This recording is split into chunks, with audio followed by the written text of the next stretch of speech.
نحمده ونصلي على رسوله الكريم اما بعد فاعوذ باللہ من الشیطان الرجیم بسم اللہ الرحمن الرحیم۔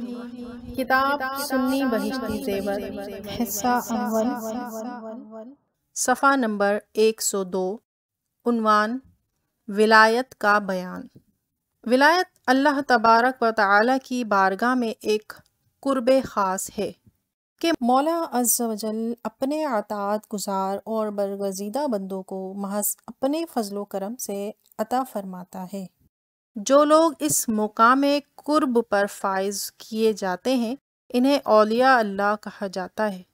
تو یہ کہنا چاہیے کہ اولیاء اللہ وہ اہل ایمان ہیں جو خدا اور رسول کی محبت میں اپنی خواہشوں کو فنا کر دیتے ہیں اور ہمیشہ خدا اور رسول کی اطاعت و فرما برداری میں مصروف رہتے ہیں، اور ان کی نظروں میں دنیا اور دنیا داروں کی کوئی وقعت نہیں ہوتی، بلکہ دولت دنیا ان کی لونڈی ہوتی ہے۔ ولایت یعنی خدا تعالیٰ کا مقرب و مقبول اور بندہ خاص ہونا وہبی شے ہے، یعنی محض اللہ تعالیٰ کا عطیہ عز و جل کی عطائے خاص، نہ یہ کہ اعمال شاقہ اور مشقت میں ڈالنے والی ریاضتوں اور عبادتوں سے آدمی خود حاصل کر لے۔ ہاں یہ کہہ سکتے ہیں کہ غالباً اعمال حسنہ اس عطیہ ربانی کے حصول کے لیے ذریعہ بن جاتے ہیں، جبکہ بعضوں کو ابتدا ہی میں مل جاتی ہے، اگرچہ بعد میں انہیں بھی ان اعمال شاقہ کی گھاٹیوں سے گزرنا پڑے۔ البتہ یہ دولت بیش بہا یعنی ولایت بے علم کو نہیں ملتی، خواہ علم بطور ظاہر حاصل کیا ہو۔ اس مرتبے پر پہنچنے سے پہلے اللہ تعالیٰ نے اپنے کرم خاص سے اس پر علوم منکشف کر دیے ہوں۔ چنانچہ ایسے اولیاء اللہ گزر چکے ہیں جنہوں نے بظاہر امی اور بے لکھا پڑھا ہونے کے باوجود عرفان و معرفت، شریعت و طریقت کے دریا بہا دیے ہیں۔ عقیدہ: تمام اولیاء اولین و آخرین ہیں۔ اولیاء محمدین یعنی اس امت کے اولیاء افضل ہیں، اور تمام اولیاء محمدیین میں سب سے زیادہ معرفت و قرب و الہی میں خلفائے اربعہ ہیں، اور ان میں بھی سب سے زیادہ معرفت و قرب صدیق اکبر کو ہے، پھر فاروق اعظم، پھر ذو النورین، پھر مولا علی مرتضیٰ کو رضی اللہ تعالی عنہم اجمعین۔ یہ کتاب PATF اسلامک انفو کی جانب سے ریکارڈ کروائی جا رہی ہے۔ عقیدہ: طریقت کے انہیں حضرات اولیاء کرام کے طریقے خاص کو کہتے ہیں۔ منافی شریعت نہیں، نہ اس راہ کی کوئی منزل، کوئی مرحلہ، کوئی حصہ احکام شریعت کے مقابل و مزاحم۔ طریقت و شریعت ہی کا باطنی حصہ ہے۔ شریعت نام ہے ان تمام علوم و احکام کے مجموعے کا جو جسم و جان، روح و قالب، جسد و قلب سے تعلق رکھتے ہیں۔ انہی میں سے ایک حصے کا نام طریقت ہے۔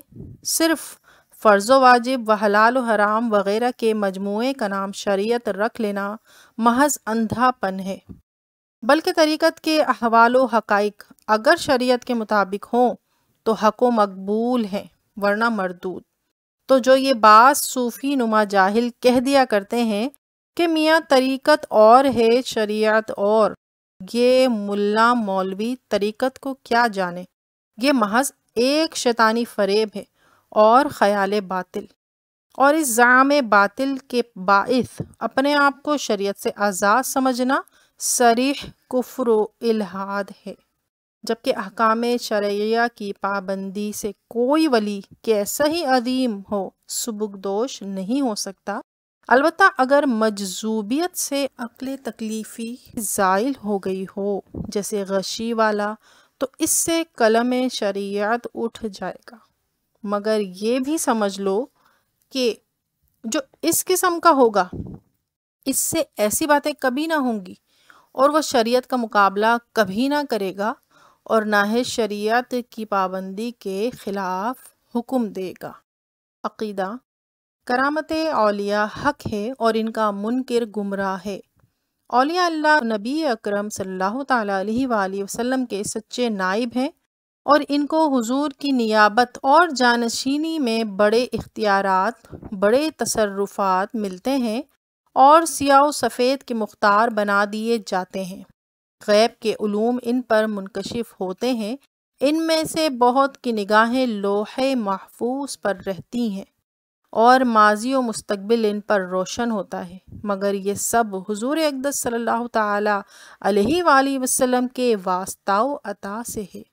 حضور نبی کریم علیہ الصلاۃ والتسلیم کی وسادت کے بغیر کوئی غیر نبی کسی غیب پر مطلع نہیں ہو سکتا۔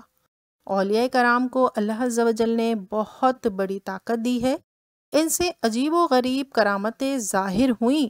ان کی برکت سے اللہ تعالیٰ مخلوق کی حاجتیں پوری کرتا ہے، ان کی دعاؤں سے خلق خدا فائدہ اٹھاتی ہے، ان کی محبت دین و دنیا کی سعادت اور خدا تعالیٰ کی رضا کا باعث ہے۔ ان کے مزارات پر حاضری مسلمانوں کے لیے بڑی سعادت اور باعث برکت ہے، اور ان کو دور و نزدیک سے پکارنا یا غوث یا خواجہ اور ایسی ہی دوسری ندائیں کرنا، ان کے نام کا نعرہ لگانا سب سلف صالحین کا طریقہ ہے اور دیندار پابند شرع اہل محبت کا وتیرہ ہے۔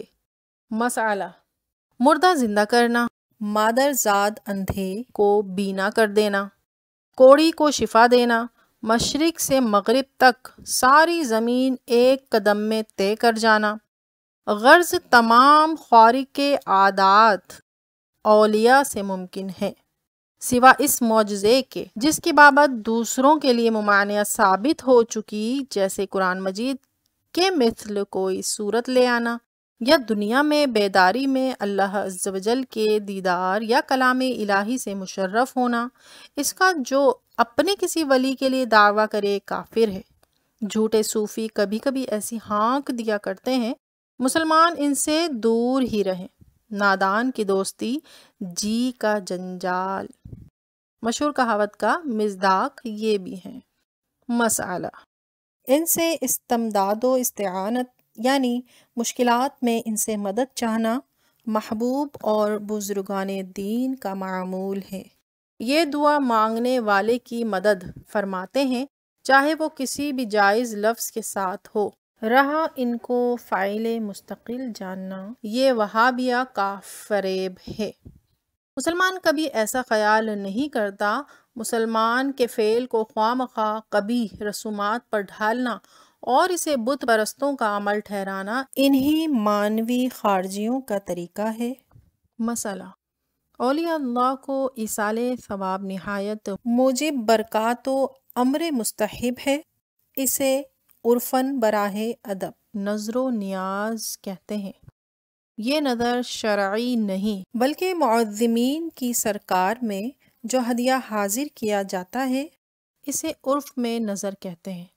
جیسے بادشاہوں کو نظر دی جاتی ہے، ان میں خصوصاً سیدنا غوث اعظم جیلانی بغدادی رضی اللہ تعالیٰ عنہ کی فاتحہ، جسے عرف عام میں 11ویں شریف کی فاتحہ کہتے ہیں، نہایت عظیم برکت کی چیز ہے، اور نیاز کا کھانا خواہ کسی بھی بزرگ کے لیے ہو، غنی بھی کھا پی سکتا ہے، اگرچہ وہ سید ہوں۔ شاہ عبدالعزیز صاحب نے لکھا ہے، نیاز کا کھانا تبرک ہو جاتا ہے۔ مسئلہ: عرس اولیاء کرام یعنی قرآن خوانی، فاتحہ خوانی و نعت خوانی، وعظ اور ایصال ثواب کے لیے مزارات پر مسلمانوں کا جمع ہونا اور شیرینی وغیرہ تمام حاضرین میں تقسیم کرنا بے شک جائز اور باعث اجر و برکات ہے۔ رہے منکرات شرعیہ یعنی وہ امور جو شرع میں منکر ہیں، جیسے رقص و سرور اور قوالیوں کی محفلیں سجانا، ریا و نمائش کے لیے ہو، حق کے نعرے لگانا، وجد لانا، وہ تو ہر حالت میں مذموم اور قابل مذمت ہیں۔ مزارات طیبہ کے پاس اور زیادہ مذموم۔ پھر عورتوں کو تو قبور پر ویسے بھی جانا نہ چاہیے، حدیث شریف میں ہے اللہ کی لعنت ان عورتوں پر جو قبروں کی زیارت کو جائیں۔ بے شک حاضرین مزار شریف صاحب مزار کے مہمان ہوتے ہیں، مگر عورتیں ناخواندہ مہمان۔ عورت کو گوشہ نشینی کا حکم ہے، نہ یوں مردوں کے ساتھ خلط ملط کا، جیسے کہ ایسے موقعوں پر دیکھنے میں آتا ہے۔ بزرگان دین کے اعراس میں جو افعال ناجائز ہوتے ہیں ان سے ان حضرات کو بڑی تکلیف ہوتی ہے۔ یہی وجہ ہے کہ ان حضرات نے توجہ بھی کم کر دی ہے، ورنہ پہلے جس قدر فیوز ہوتے تھے وہ اب کہاں۔ اور اولیاء کرام کے اعراس کی تعیین میں مصلحت یہ ہے کہ ان کی ارواح طیبہ کو ان کے وصال شریف کے دن قبور کریمہ کی طرف زیادہ توجہ ہوتی ہے، چنانچہ وہ وقت جو خاص وصال کا ہے برکات حاصل کرنے کے لیے زیادہ مناسب ہوتا ہے، اور شرعاً اس کی ممانعت نہیں، نہ لازم و ضرور ہے۔ آپ دیکھ رہے ہیں PATF Islamic info YouTube channel. مزید اسلامک ویڈیوز کے لیے ہمارا چینل سبسکرائب کریں۔